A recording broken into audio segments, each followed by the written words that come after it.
Hello, everyone. I am Anthony Mills, Executive Director of Global Innovation Institute. I'd like to welcome you to our webinar today, which is entitled Harnessing Your Brain's Potential in Ongoing Change, presented by our guest, Ms. Holly Green. I'll introduce Holly to you, and then afterwards I will turn it over to Holly, and Holly's going to present to us. And later on, when Holly is finished, we'll have some time toward the end for question and answer. So you can present questions to Holly, she can answer them, and we can have some further discussion about her presentation. So to introduce Holly, Holly is the CEO and Managing Director of the Human Factor Incorporated.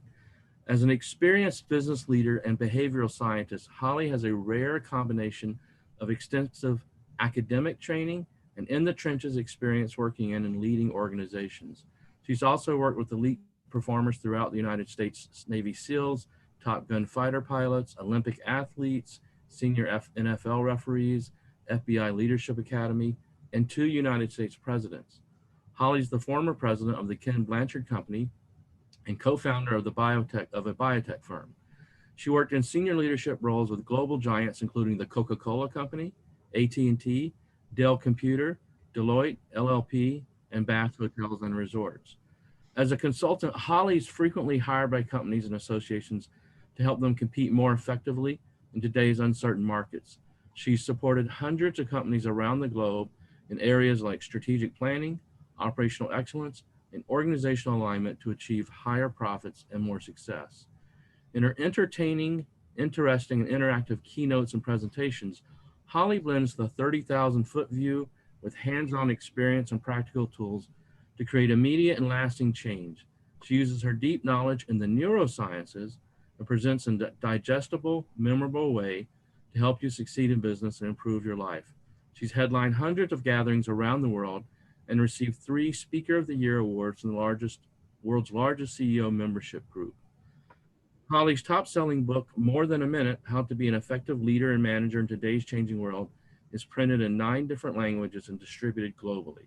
She's contributed to several other best-selling books, including Shift Happens and One Habit. Her newest book, Using Your Brain to Win, has received international acclaim. Holly serves on the board of advisors to Global Innovation Institute and the Warrior Connection, and she provides strategic advice and guidance to numerous 501c3 organizations.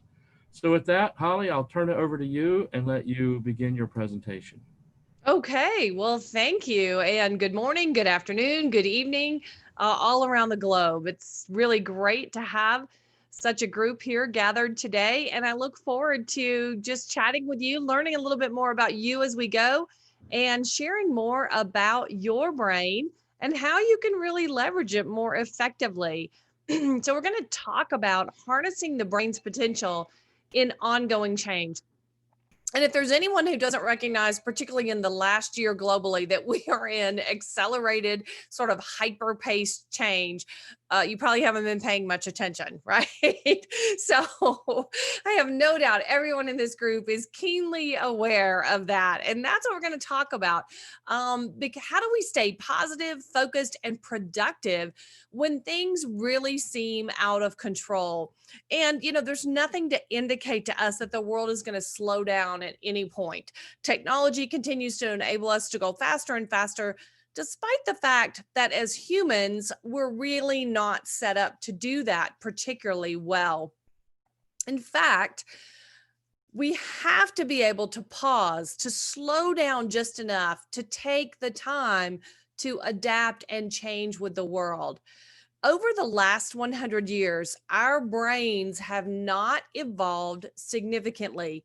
This is important to kind of keep in mind because we can do so much with technology, but the physical aspect of our very being, the way we're constructed to work as creatures, has not really changed much. We're the same basic creature as we were at least 100, probably more like 500 to 1,000 years ago. It's kind of hard to compare because we don't have a lot of brains around from 500 years ago, but we do from 100 years. And we know that we're still the same structure, the same hardware, the same basic software, if you will, in our brain.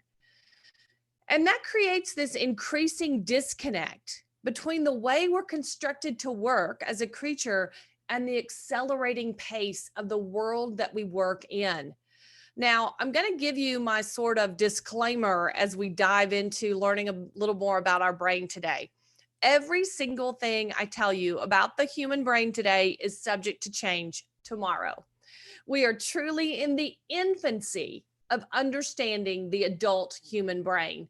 It is a dynamic and quickly evolving space where we are probably unlearning as much as we're learning.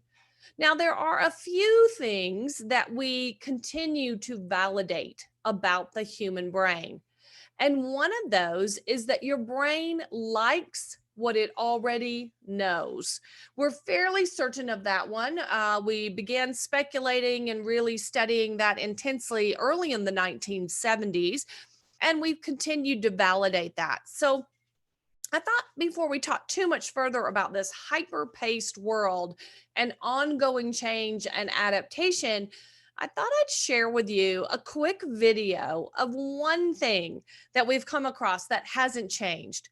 One thing that sort of encapsulates the amount of change in the world, and then we'll give you something you can hold on to bring your brain a little sense of comfort as we talk about all of the change.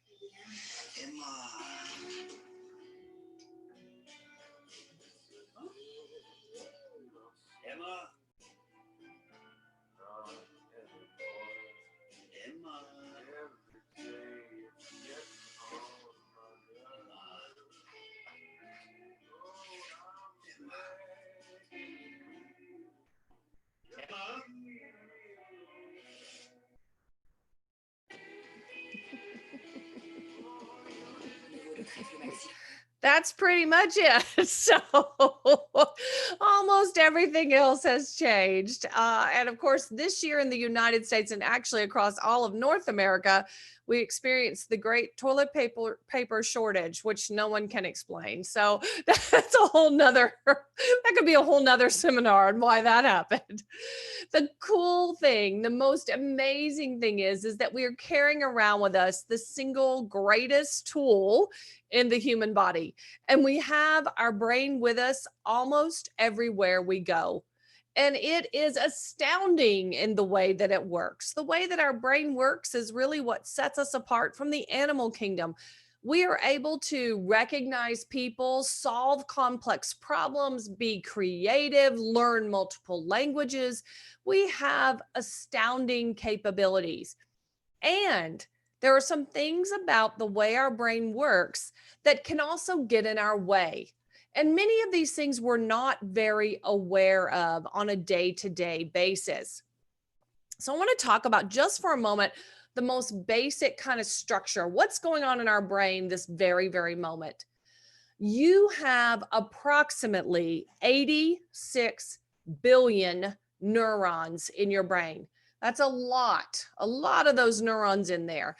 And that neuron is the basic kind of component of our nervous system. Every time you think and do something, a synapse occurs between at least two, usually more, but at least two of those neurons. When that synapse occurs, it's like a microscopic thread is being pulled between at least two neurons. The more you think and do the same thing over and over, the thicker the thread gets. It becomes what is called myelin wiring. The thicker the thread gets between those neurons, the more likely you are to keep doing the same thing over and over. And this thread, this myelin wiring, can become very thick. We like to travel the same well-worn pathways. We like to travel in the same ways that we always have, going the same routes. And some of you probably raise your hand for me if you've ever known someone that makes the same mistakes over and over again. Anyone know someone like that? Maybe ourselves sometimes. Or someone who gets in the same bad relationships, right? They're always arguing with their boss, or personally they have rough relationships. Or have you ever sat in a meeting and you find yourselves doing the same thing over and over again, but expecting a very different result? Has that ever happened to anybody? That is the way we are constructed to work. It's not necessarily incredibly effective or efficient, but it is at our core how we are constructed to work. We are pattern seeking, structure loving animals. We like traveling those same pathways, even if that pathway is not the most efficient or most effective. So, the good news is it's kind of depressing, Holly. Gee, thanks. That means we're stuck, right? Well, we're not stuck.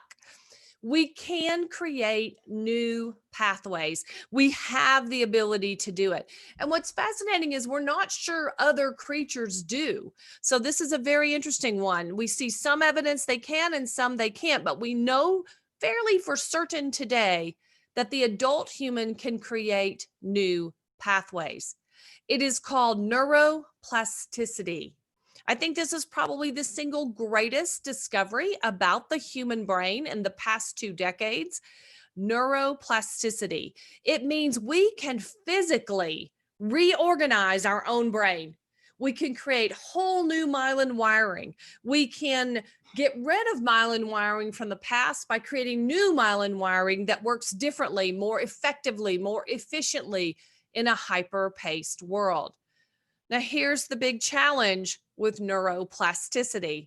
And by the way, for those of you, I noticed some people taking some notes. I put my email at the top and I'll type it in here again really quick. And if you would like a workbook that correlates to today's information, I'm happy to send that to you. And just send me an email, holly@thehumanfactor.biz. Put it in the chat box for everyone. Just send me an email and I will be happy to share with you via email the workbook that goes with this material. Okay? So I'm more than happy to do that. That way you don't have to try and memorize words like neuroplasticity. Okay? So I'll be happy to give those to you. All right. So, as I was saying, the real challenge of neuroplasticity, what makes it very hard for us as humans, is it requires time and intention. Now, I'm sort of presuming you signed on to this webinar to learn more. You have the intention to be even more incredible as an adult human. It's that darn time thing, our most precious asset today. And most of us feel like we don't have enough time. We're stretched too thin. We're trying to run too fast from the moment we wake up until we go to bed at night. So we've got to learn to pause, to slow down just enough to unlearn what we call bubbles, right? All those thought patterns in your head. How do we recognize and burst a few of the old pathways that we have just every now and then? You're successful people, so not all of them, but just a few, so that we're constantly updating our brain. So any of you in the software sector, is anybody on the call and say, okay, so, we're constantly updating software, right? We're rebooting the system. Well, we need to do that with our brain a little bit as well. And we just forget. We forget that we have to do that. These are a few global organizations that did not do so well at unlearning. They stuck with what they knew. They were insanely successful for a time, and they forgot the world was changing around them. So the average lifespan of an S&P 500 company in North America today is less than 20 years. And globally, it is only about 24 years. So success can be your greatest enemy, because once you're successful, what do you want to do? Keep doing the same thing over and over and over. And remember, because we're susceptible to that, it becomes very challenging. So the first thing that we have to do to be able to update our own brains, to be able to not only deal with the world of change, but thrive in the world of constant change, is we have to have some awareness and understanding of what are we thinking?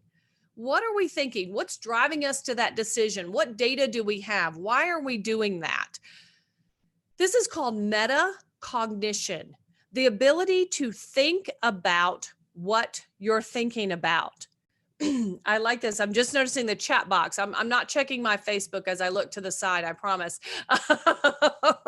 I'm just looking at your chats, and we need a brainwashing. I love that. That's a great way to think about it. We have to be able to think about what we are thinking about. Again, this is called metacognition.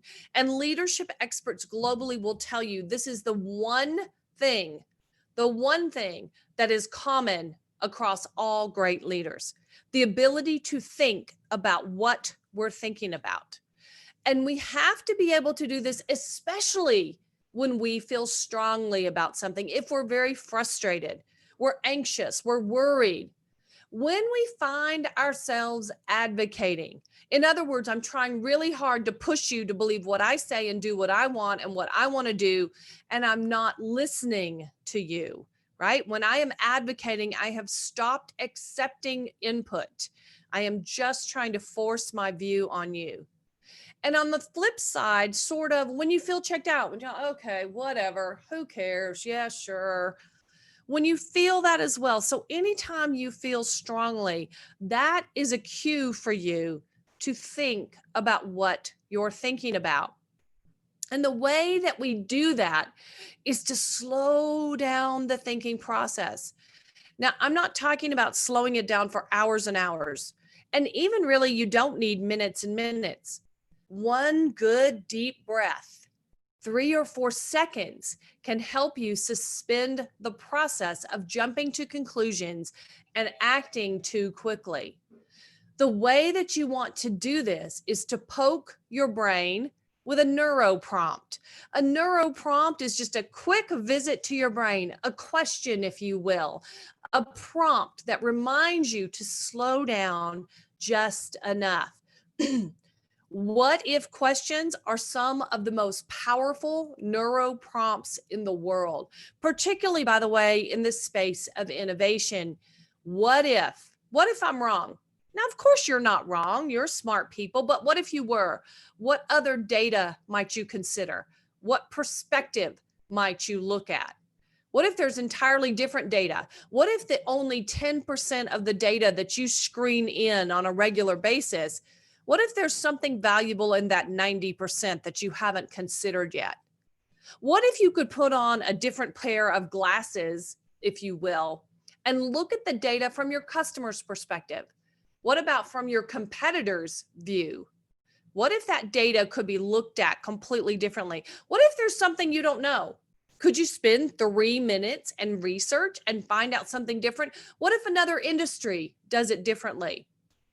What if something changed? This is a huge one, because once in our brain, for instance, we went out, we talked to our customers, we're crystal clear on exactly what they want. The problem is that was a year ago and everything changed in that year, but we forget to revisit because we're sure. We talked to them, remember? We're fascinating. Once we get something and we're sure it's right because we have data, we hold on to it. What if I reframe this threat as an opportunity? What if I reframe this threat as an opportunity and I look at it as something that could be leveraged? Now, the cool thing about your brain is that these neuro prompts are insanely effective. So, what you want to do when you visit your brain with a neuro prompt is you want to expose yourself. Now, not like this guy. We want you to expose yourself legally and appropriately, okay? So that means exposing your thinking process. You see, 99% of what we're thinking, what we're processing, the decision-making that we're doing in our brain is secret. It is secret to ourselves, and it is especially secret to others. How many of you would like to teach people you work with to think more effectively? Anybody? To not come to you with problems all the time. You're not the one that always has to come up with a solution. Exposing your thinking is a very powerful way to do that. So you want to make your thinking process visible, all right? And picture other perspectives. So let me give you some language points to do that. Here's what I think. Here's how I got there. Here's the data I have. Here's what I believe the data means. I've made these assumptions and drawn these conclusions. And again, if you send me a note, then I am more than happy to send you the very specific process of how to do that. Other language prompts.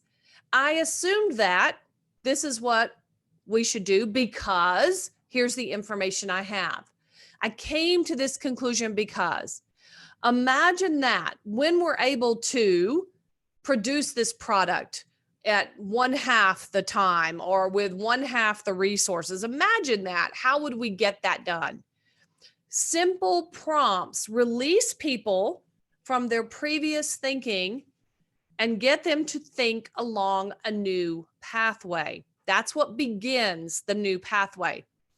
The second step in exposing your thinking is then to test your conclusions and your assumptions.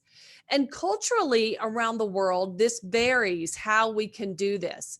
I'll give you a few examples, and some of you can adapt these to what really will work in your environment. So, what do you think about what I just said?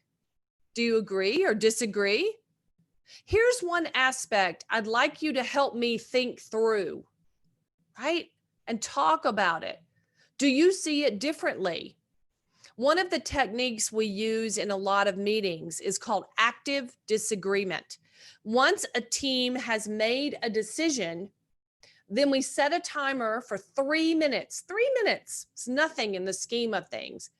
And we ask everyone, and everyone in the meeting has to do it, to actively disagree with the decision we just made. This is so powerful because then people have a little bit of space to say something maybe they didn't feel comfortable saying. But if everyone has to disagree, it makes it safe for me to do that. So there are some simple ways that you can make this work, no matter the culture you're in or how your boss or your team seem to work. You can begin to subtly shift it. The third process or the third phase of exposing your thinking is asking others to make their thinking process visible. They weren't on this call. They're not necessarily going to see all the materials. So you want to teach them the basics of doing that. And the way that we do that is to ask questions like, what leads you to conclude that? Can you help me understand your thinking here? Walk me through how you got to that decision. I'm asking about your assumptions because I'm really curious. I had different assumptions, right? Simple language prompts to really begin to get inside the secret thoughts, the secret pathways, if you will, that all of us have and all of us use, and we don't necessarily mean to, but we're going very fast. Am I correct that you're saying, okay? So when you slow down, and you can imagine sometimes that's going to add a whole minute to your conversation. It will feel sometimes like you're trying to jog through quicksand when you do that. Do it anyway. It's better to slow down, get alignment with the people, the team you're talking to, the individual you're talking with, get it right versus run fast and have to do it over. Has that ever happened to anybody? Made quick decisions, everybody started doing it, and then you had to come back 2 weeks later and do it all over again? Yeah, slow down. The world is screaming at you to just run. Slow down. That will help to begin to update your brain every now and then. Now, let's look at what happens to our brain in unexpected change. There are a lot of people talk about brain and the change and how humans react. The way we react in expected change is dramatically different from the way our brain processes in unexpected change. So it always fascinates me when I hear people talking about change, but they're not being clear. Was it expected or unexpected? For instance, let's say you're getting a new job or you're getting a promotion in your current job. That could be expected change. That can be exciting. That's a good thing, right? And we go through very different phases of thinking in that case versus unexpected change when something happens with a competitor or you lose a big client or you lose your job or anything unexpected. It's very, very different. Our brains process this constant change that we're dealing with as ambiguity and unexpected. And our brain doesn't like ambiguity. Remember, we're structure loving, pattern seeking animals. When we're in unexpected change or ambiguity, we are constantly starting over in our response to change. And I'm assuming most of you know about the responses to change, where we go into denial and grief and shock and then depression and check out, etc. So that's what I'm talking about when I'm talking about starting over. Things become more and more unclear to us, even if there is clarity. The future is unknown and it feels overwhelming. So unexpected change is very, very uncomfortable for the adult human, and it stops us from being able to calculate our own risk tolerance. In other words, we might become completely risk adverse, right? We're afraid to make any decisions or do anything. We're overwhelmed, or we become too risk acceptable, right? We do things we wouldn't normally do. We say things we might normally not say, for instance. The constant spin causes stress, anxiety, and a lack of focus. And we are most productive when we are focused creatures. So let's look into the ways very quickly we can tap into your brain in the ways that work for the way it works. You see, much of management and leadership training today pretends that humans are logical, rational creatures. We are not. We are irrational, illogical animals. Okay. Just trust me. We could do a whole nother session just on that. We are irrational, illogical creatures. Remember, we're always using those old pathways in our brain. So instead of pretending as if we're logical and rational, let's look at the way our brain works and tap into it. And the very first thing you have to remember in unexpected change is that change is external. It is something that happens. It could either be, as I mentioned earlier, expected or unexpected. We could either choose it or someone else could impose it on us, like a volcano. All right. Change is external. It's something that happens. Transition, how we get through the change, is purely internal. It is our reaction to the change. It is how we alter our behavior and our way of thinking, how we create or do not create new pathways, is all within our own brain. And as much as sometimes it doesn't feel like it, it is completely within our control. So what we want to become is resilient. People who are resilient are great at remembering the difference between an external event and transition internally. And resilient people are able to continue to get the right things done with a good attitude, and they're focused on constantly getting better. They don't get worn down by the constant change. They spring back, they bend, they adapt. They're able to create those neural pathways faster and more efficiently, the new ones that are necessary. Resiliency is not instinctual to the adult human. It is a learned set of behaviors and skills. It is not instinctual. Instinct tells us to run, to fight or flight, okay? To take that same information and reapply. So resiliency is instinctual. Instinctual. We have to learn it. So how do you become resilient? There are 5 crucial skills or approaches to resiliency. The first is positive, and these are in the order of importance. Focused, flexible, proactive, and organized. Those are the factors of becoming resilient in a hyper-paced world. So the first thing you want to do is set the stage to learn all 5 of these skill sets or competencies well. The way that you set the stage is to start by just figuring out ways to remind yourself there's a difference between change and transition. What can I control versus what can I influence? What am I responsible and in charge of versus what is being done that I don't have control over, so I need to adapt effectively to? I have control and I choose how I respond. Constantly remind yourself. This is the first thing we forget when change happens, right? We feel like we're a victim of that change. It's out of our control. So remind yourself, I have control in how I respond. Use post-it notes. Visuals or images are very powerful. Imagery gets to your brain and prompts your brain approximately 65,000 times faster than text. So if there's a picture that reminds you, or a little graph, or something that you can constantly have in front of you, that's a great way to prompt your brain very quickly.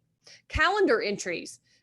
Put things on your calendar to remind yourself, I'm going to take 15 minutes out right now and I'm going to sit down and I'm going to note what I'm really clear about this week. What is in my control? What are the most positive things I can do? Even music is very powerful to shift our brain, right? So take advantage of these simple ways to prompt yourself. Other people around you. How many of you have someone around you who always is, anybody have any of those kind of people? Yeah. Sorry about that, right? Make sure you get some people around you that are constantly looking for, okay, here's the silver lining. Here's how we can take advantage of this. Here's what's good about this, even when things seem bad, right? Really important. Remember, you're a creature that's a product of the environment that you're in, the culture that you operate in, and all those wonderful thoughts in your own head. Simple reminders will instantly reset your focus and attention. I always tell people the adult human is the easiest creature on the planet to manipulate. You're the easiest creature there is to manipulate. And you want to do that only for good. All right. So manipulate your own brain by constantly reminding yourself, and use as many reminders as you need. Some days you might need 100 reminders, some days only one. But set yourself up to be successful at using your brain well. Now we're going to go really quickly through the rest of these. And again, in the workbook, I'll give you much more detail and some exercises, et cetera, that even you can do. So positive, I talked about positive being probably the most important of the resiliency competencies. Positive is remembering that the expectations, the mental models, the bubbles we have in our head, that's what determines how we perceive life. You might know someone who everything that happens, it's, oh, this is terrible. And there are other people who you think, oh my gosh, you look at everything too positive. Those are kind of extremes. You want to be able to balance that, right? And you have to remember, we can change our own perspective. We're in charge of our own perspective, no one else. So how many of you have ever seen these anamorphic street drawings? Has anyone ever seen any of these or stood on one? It's absolutely fascinating. This is one from Asia, and I was in Asia a few years ago on business, and I didn't take this actual photo, but I stood on one that was very similar to this. And I was standing, on something like here. And I can tell you, after just 15 seconds, you begin to feel like, oh my God, I'm going to fall in. This is very dangerous, right? Your brain does not discern well between real and imagined. Okay? You do not discern well between real and imagined on many, many levels. Has anybody here ever gone to a scary movie? Why? Do you really think the guy in the hockey mask was going to get you? Right? Right? Or some other, a fun movie where you're laughing and singing and joking, etc. Those things weren't real, or they were real, but they were staged, if you will. And your brain doesn't discern in that moment if you're in that very scenario. So that's why these anamorphic images work so incredibly well. Okay.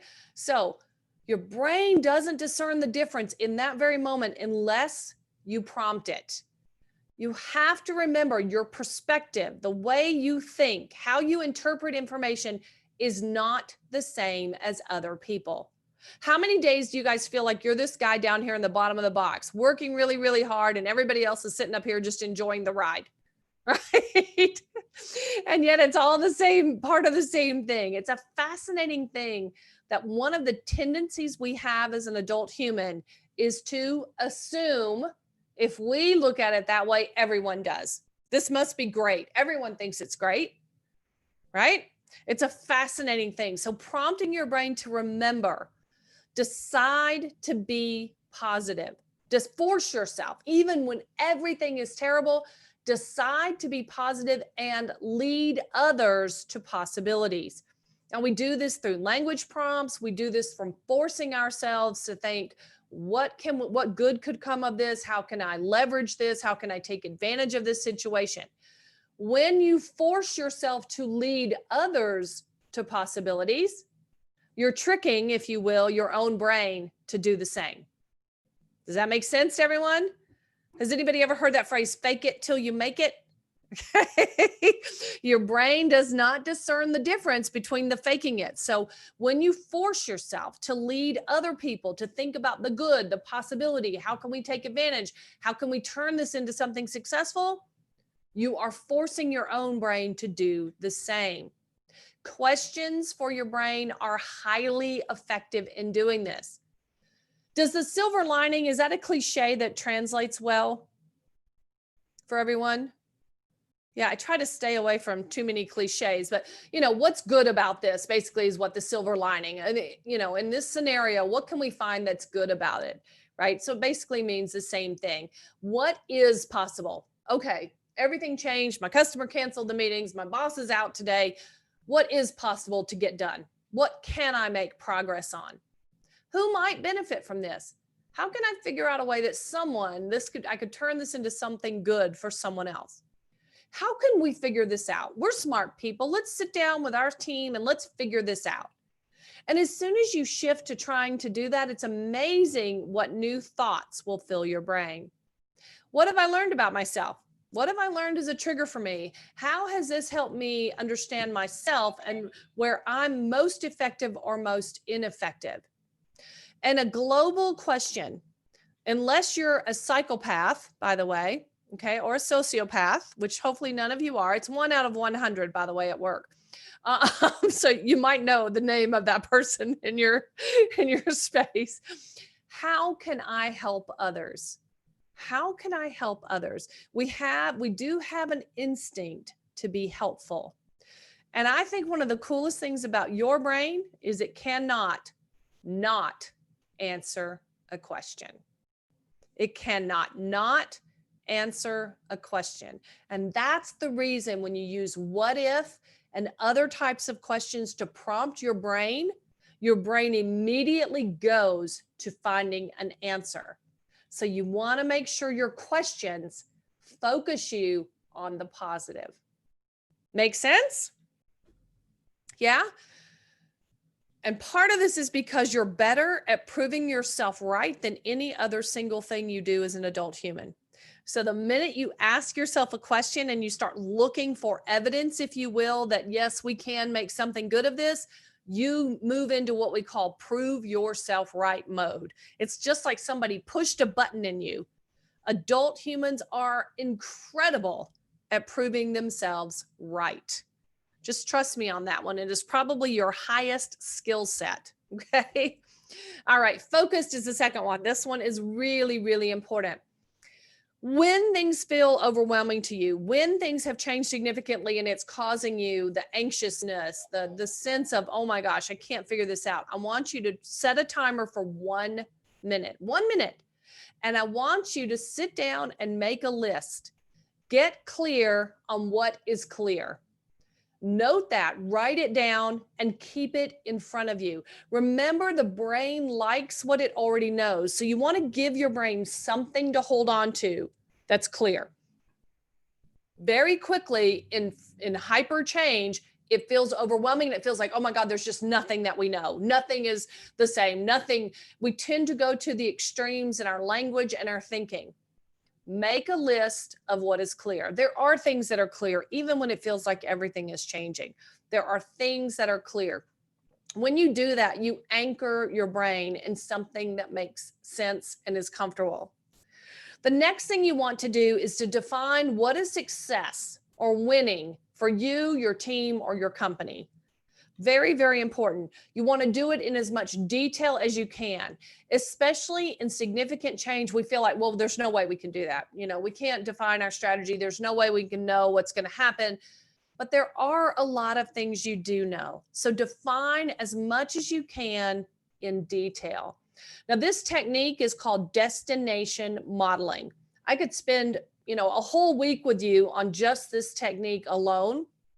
So just, you'll have to trust me because I'm going to skim through it. But again, I'll send you follow-up materials, including an example of how do you construct a sentence and how do you do this. But you always want to define your win. And by the way, the win might be, how do I get through today? Okay. How do I make the most progress this week? The win does not have to be, a 5-year time frame. Okay. So it could be, let's define winning for the next 1 hour we're going to spend in this meeting. That would be okay too. So when you define the win, you want to use what's called presumptive language. Now, this is what elite players use globally. Presumptive language. They speak as if they have already achieved. When I am able to run this race in this time, or jump these hurdles, or do this exercise, etc., as if it is done. Past tense language. Your brain does not discern between the real and imagined on many levels. We can take advantage of that by speaking as if we have achieved it already, to prompt us in coming up with innovative approaches to get it done. Remember, you're better at proving yourself right than anything else you do. So as soon as your brain thinks, when we have accomplished this, you kick in. You kick into core innovation mode. Okay? A simple way. And you want to prompt your brain several times throughout the day of what I do today. What will move me, my team, my organization closer to winning now? That's the way you want to manage your day. Everything you do should move you closer to whatever your win is, whatever your team's win, whatever your company or organization's win is. And again, I could talk about that one for weeks and years. I'm really passionate about that because I absolutely unquestionably believe we have so much more power and control over being successful than most days it feels like. And that is the secret technique that the elite use in military, in sports, in musicians, in every sector that exists. All right, flexible. Demonstrates pliability. The easiest technique to do on this one is to sit down and consider, what are the rules? What rules do I have right now that I'm using to apply? What rules are in our organization or on our team? What rules are in my family? What are the rules that we're using right now? And is it time to question and change any of them? Have I updated how I work, considering the new world, everything that's going on? When was the last time When was the last time I updated? Uh-oh, maybe we have someone that's breaking in. No, it looks like our group is all on mute. Everyone, please mute yourself. Yeah, I think everyone is muted. All right, so we'll keep going. Here we go. We had one person unmuted. Okay, there we go. No worries. Okay, so when you do sit down after you've considered, then you want to say, is it time to change the way I do that? Does it make sense? Our customers last year said that's what they wanted, but things changed. Maybe they want something different. The way that we sell in the market, is it time to change that? This past year with the global pandemic changed a lot of things, whether we wanted to or not. Is it time to change the way I do these things? If you've been in your industry for a long time, you're very stuck. You don't even realize it because everyone in your industry does it that way. Those are great opportunities, truly wonderful opportunities to differentiate yourself. Look at other industries. How do they do it? Other departments or teams to really consider. And then when you do change, how can I gather great ideas and input first? And then engage other people? Who's it going to impact? That's how we stay flexible. We practice intentional change. Proactive. We engage change. This goes hand in hand with that being flexible. One of my very favorite quotes is, if you're failing to plan, you're planning to fail. And most of us really want to believe we're great at planning. We're very, very organized. And most of us, just quite frankly, are not. Okay. Because we're running very fast. We have a lot of pressures, a lot of things going on. Take the time. I like one of the tricks I use is on my calendar, I schedule a meeting with myself. Nobody's going to bother me. The time's blocked off on my calendar, and I sit and I think and I plan. And it doesn't mean everything goes according to plan, right? But at least I pre-thought, and pre-thinking starts the creation of neural pathways, right? That's why it's so very valuable. The other thing you want to do is establish some mental reserves. So practice thinking in new ways. Read books that you don't normally read. Watch TV shows that you don't normally watch or you think you're going to hate. Anything you can do to sort of expand what you're exposed to as far as your brain. A very valuable thing you can do is to map out best and worst case scenarios. Okay, this just happened. Let's sit down and say best possible deal, worst possible deal, right?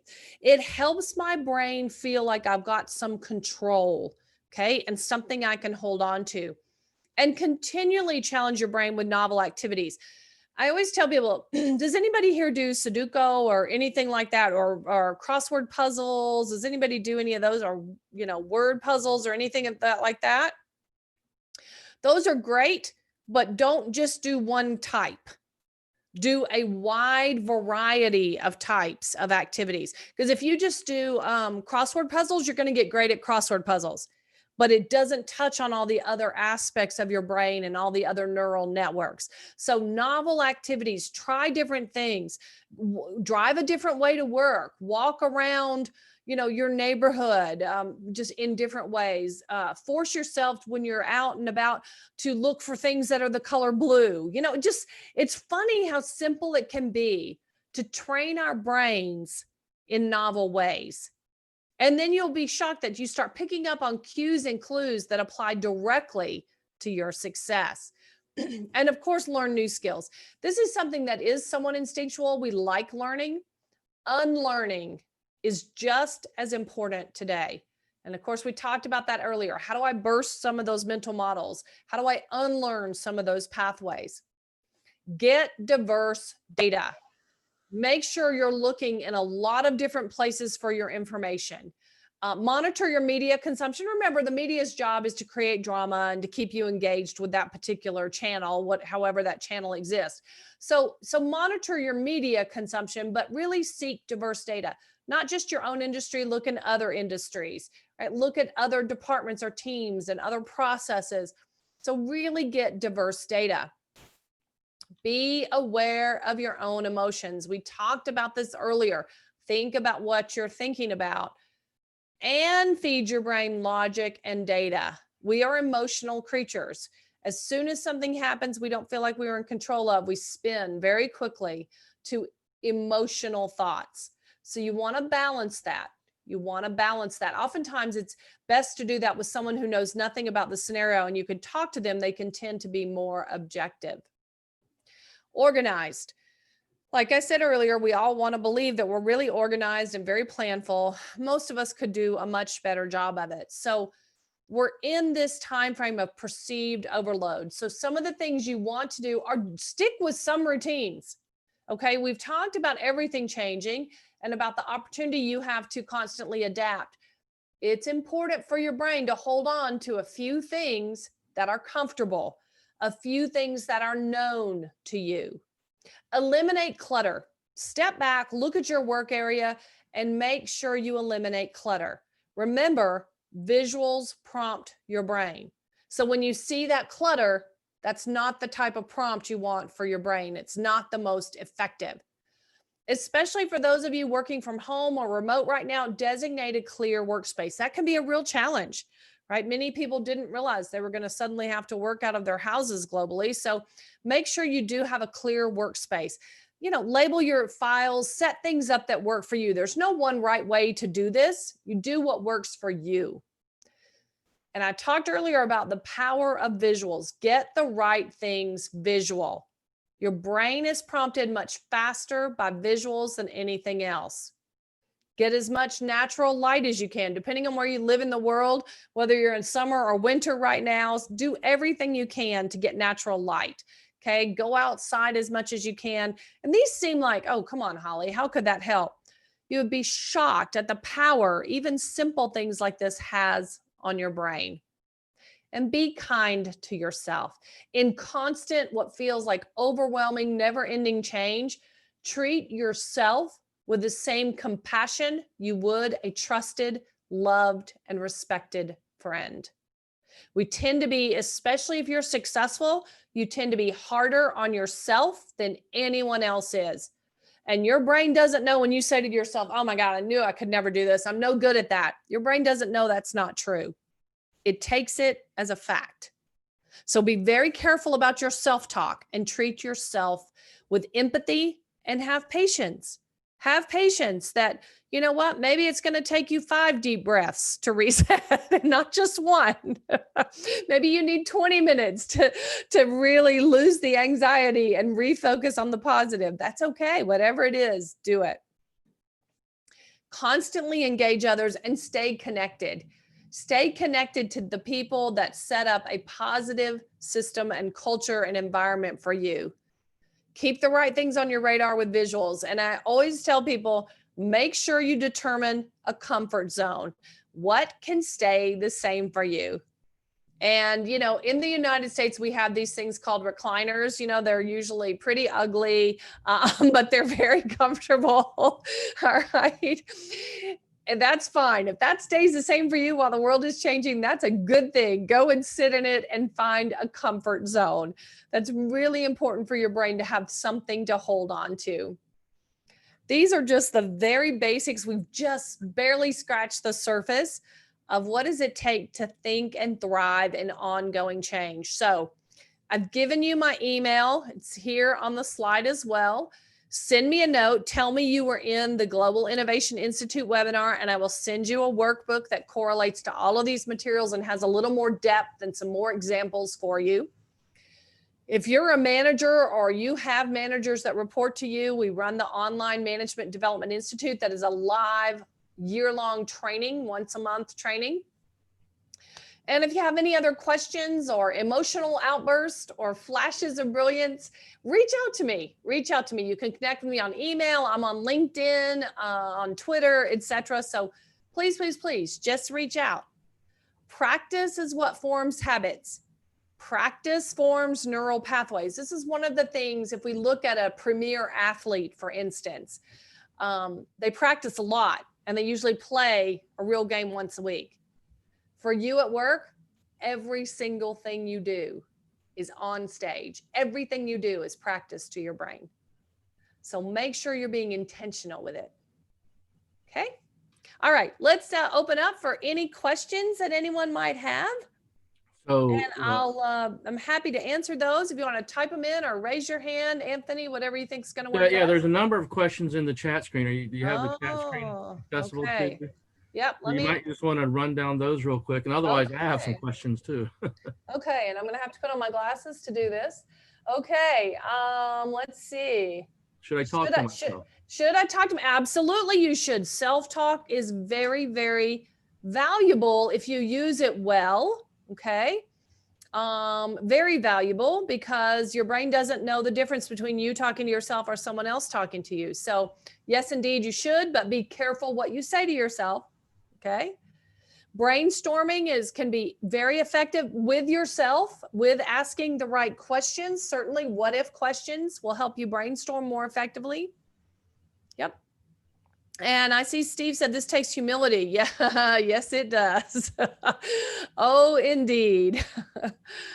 Active disagreement. In almost every environment, there have been a few environments where that just wasn't safe enough, but I can tell you we typically use that a lot and create a way that it can work with whatever culture we're in or environment or, company structure that we're in. So do we need to change the surrounding to think slow? It is very helpful. You don't have to, but let's say, for instance, something that comes to mind for me is like an airport, and everybody's hustle bustle running around, right? They're all in a hurry. That's probably not going to be the most effective place for you to take a breath and think, right? Because there's just everything bombarding all of your systems. But you can do it. I do it. I travel 42 weeks a year. So I have to do it because it's a place that I'm at a lot. So you can, but the more you set yourself up to be successful, when you really want to deeply thunk, is be in a quiet place is likely to be a little more successful. Okay. Lumosity, Ralph. Lumosity is the only app that I recommend for brain health. For those that you don't know about it, it cuts across all cognitive functioning. It's very inexpensive. And it's fun too. It goes to our competitive spirit in gaming for brain health. So yes, I love that one. We all love recliners. Okay. And then I've got, how do you manage active disagreement, especially if it's at variance to the set goal? Well, the way I would do that, Betty, is to first, the thing you want to do most importantly is set a specific time frame. For the next 5 minutes, we are going to actively disagree. Okay. One of the things that people get very uncomfortable when we're in active disagreement is that it's going to go on and on and on and on. So set a time frame. And depending on the issue, you may need longer than 5 minutes, but at least 5 minutes. And then everyone has to participate. So you don't just want one person, the person who's always the downer, to be actively disagreeing. Active disagreement helps us see inside people's heads. What are they really thinking? What are they really concerned about? And then how can we pre-think? If we're really concerned that's going to happen when we launch this new product, how can we pre-think and mitigate that risk, right? Instead of just deal with it in the moment. So make the space, make a very confined space and time for it, and everyone must participate. That helps that, it's not just one or two people who are always a problem kind of thing. Okay. Media sources that one can learn on the go. Well, yes, podcasts are fantastic. If you're, I don't think it's included in the workbook, but if you're interested in the sites, the websites in particular that we use for trend data, send me a note and I will send you the sites, and they're all free, the ones that we use. So for trend data in particular, there are some sites we use that we find are very objective and they cut across a lot of different industries. So just send me a note and say you want the trend data, and I'll know what you're talking about, and I'll send you the sites that we link to. The 6 hats, yes, indeed, we use that. It's a great one. Yes, it's a very good technique. Yep, for sure. I had a couple other questions for you, Holly. Yeah. So earlier you talked about that our brain keeps secrets from us. Is this the same as when we talk about having cognitive biases? Yeah, well, yes, sort of. We have more than 1,000 biases, cognitive biases. We've created a list of more than 200 that we see in typical meetings. Okay. There's everything from the confirmation bias, which is that prove yourself right? Mm-hmm. I said it, therefore it's true, and I'm going to prove to you it's true. Even if 99 out of 100 people disagree, I found one that agrees, therefore it's true. And I read it on the internet, so it must be true, right? Right. But we have literally hundreds and hundreds of biases. So we're just not aware of most of them. And there are ways, once we learn about them, that we can remind and become more aware. Mm-hmm. And then just play with our own brain and play with the brains of others in a positive way without, pointing out negatively. So there's another question there. Is innovation linked to slow thinking? Yes, unquestionably. Listen, if you look at some of the greatest innovators throughout history, and we've done research on this. In fact, I wrote a blog on it. I'm happy to share that blog with you. If you ask me about this, that, Edison worked half a day. Mm-hmm. Leonardo da Vinci took very long walks every single day to slow down. Innovation requires space and time. Mm-hmm. And I don't mean physical space necessarily so much as the space in your brain to consider options, alternatives, and possibilities. That's what innovation at the core is, thinking differently. It is. I can't think differently if I don't have the time to do it. And one of the things we do at the Institute is we teach a breakthrough innovation method where we have people to go through and look at, well, part of it's called oblique observation or oblique examination, We want people to look at things from different perspectives, different angles. Yes. And one of the pieces of that is a technique called assumption mapping, where Oh, we'll yeah. have everyone write out what are all the assumptions or orthodoxies that underlie our business model. And then we test those. Are they still true or not? Or to what extent are they still true? Might they not be true? And that causes us to it's exactly like you were talking about before. You know, are we still right? Have things changed? And it's Yep. a very powerful technique for innovation, you know, and thinking slowly and really critically re-examining the assumptions and orthodoxies behind what we're doing, to say, has the world changed? Have things changed? Have our mental models, do they need to change? You know, Yes. absolutely. Yeah, that's part of that exposing yourself, right? You have to force yourself to think about our brain goes from data to meaning, to assumptions, to conclusions, to beliefs, to behavior. Mm-hmm. That's the pathway. Mm-hmm. Okay. And almost always we operate only at the conclusion level. Right. Yep. Yeah. Very Your good. brain is so much fun and it loves when you visit, right? So play with it more. Yeah. Reacting is not using your brain. And I think you're Running right. is not using your brain. Right. I think you're right too when you talked about questions. Questions are the most powerful thing Yes. to evoke your brain and your imagination. I used to have a colleague, he would always ask us, what would it look like if? And Yes. just by framing it in that question, Huh? it evoked our imagination. It caused Yes. everyone to answer it for themselves. And it's a great technique. Yes. Yes. That's part of that presumptive. I know this is going to be really hard, but what if we could do it?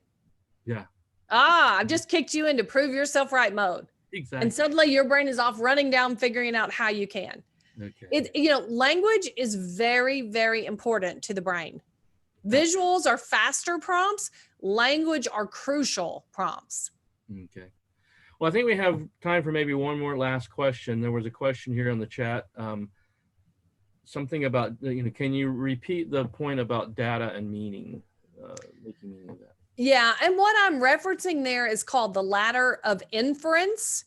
It is a tool originally developed in the 1970s that takes us rather than trying to explain it here, send me a note and I'll send you an overview and the ladder, and it walks you up. How does the brain work? We take in data and we only take in about 10% of the data. We use our whole brain, by the way. We don't just use 10% of our brain. That's the greatest single myth about the brain.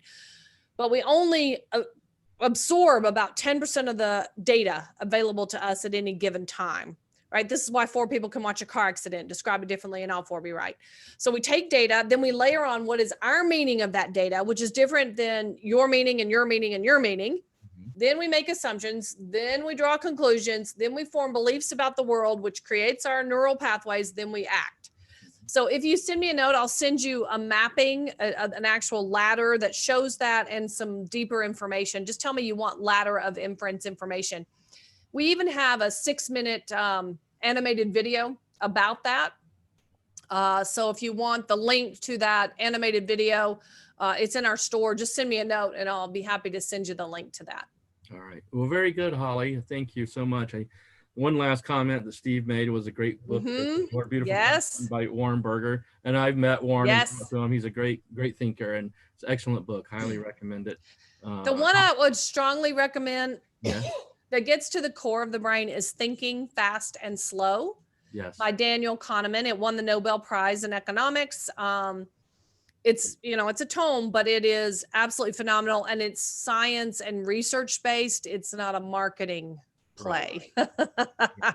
So I would recommend that as well. There are so many wonderful, wonderful things to fill our brain with. Yes, it is. Well, with that, I want to thank you so much, Holly. It's been a pleasure. Wonderful. I think everyone here very much enjoyed your presentation. And thank you all for joining us today from Global Innovation Institute. We appreciate it. And that's a wrap for today. Take care, everyone.